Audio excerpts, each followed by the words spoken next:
Hey, what's up? It's TJ.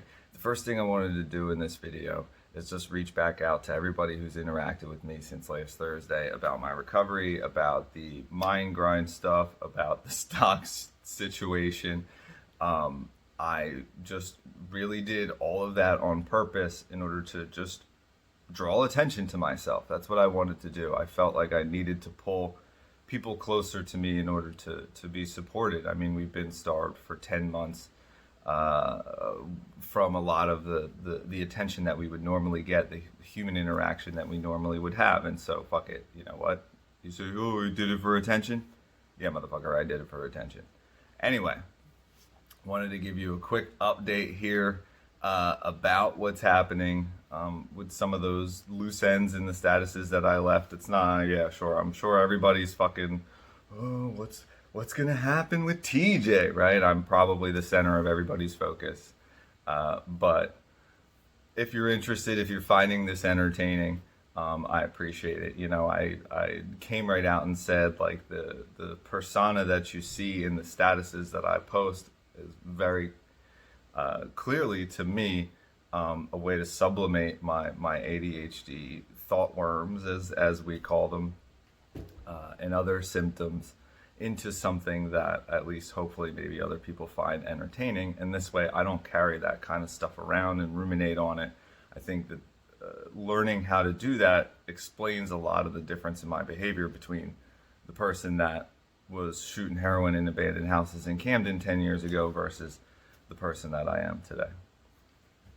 So anywho, I think I gave a little bit of information about how this was all going down. I'll just make it really, really quick. I have withdrawn 4 times the amount of money that I've initially put into the GameStop situation. So $1,000 is now turned into $4,000. And what I did last night as my first step of deciding what I was going to do with that money, I took $1,000 and I divided it between I divided it between 6 different charities. So I'll tell you about those real quick, and you know, whatever. So the first charity that I donated to, $100 to is the Equal Justice Initiative.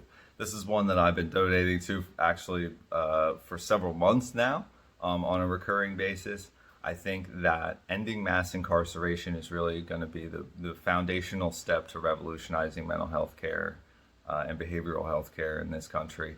I check my privilege every time I talk about my recovery story, because I know as a strictly middle class white guy that I had access to a lot of healthcare options that a lot of people don't have and aren't able to access. And I think that the first step of that is going into reforming the prison system, and stop locking up people for being poor and stop locking up people for having mental health problems.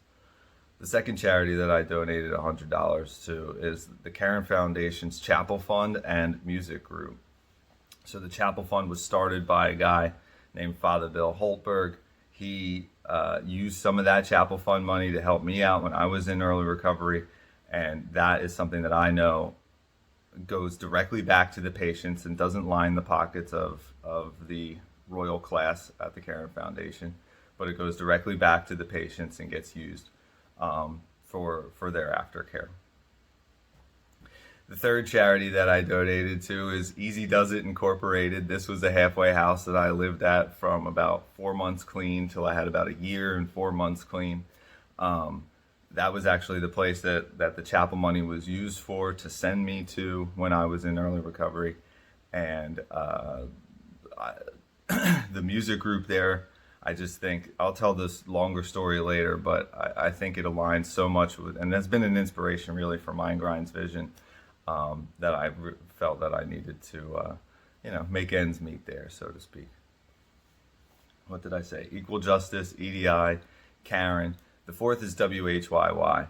Without WHYY, I would never have been introduced to politics at all. And the fact that there's pretty objective, right? It's a little lefty, but, you know, more like Starbucks progressive kind of lefty, latte lefty. But I listening to WHYY for me is really the easiest place to kind of boil out the facts from what's happening in today's news. CNN and Fox News, I got to watch about an hour in order to get 10 seconds worth of what's truly happening in the world. But I felt like WHYY out of Philadelphia, National Public Radio, is is an organization, a resource that I can go to otherwise. So the fifth charity that I donated is Music Cares. Music Cares is a charity that's associated with the Grammys. It is obviously part and parcel with what we're trying to do at Mindgrind. What it does is it seeks to provide health care essentially to musicians, people in the gig lifestyle who don't necessarily have consistent access to things like health insurance and stuff like that. And so I donated $100 to Music Cares. And finally, I put $500 into the Mindgrind charity. I told you guys, I won't go into it. If you're interested in hearing exactly how the finances are working of our budding Mindgrind charity, we've now become in charge of like $1,500 or $2,000 or something like that. So I tell you all this, really just to hold myself accountable, I think, and everything. I think there are a lot of people out there who could be pretty self-serving in a moment like this. That I think there are people out there who are trying to be deceivers and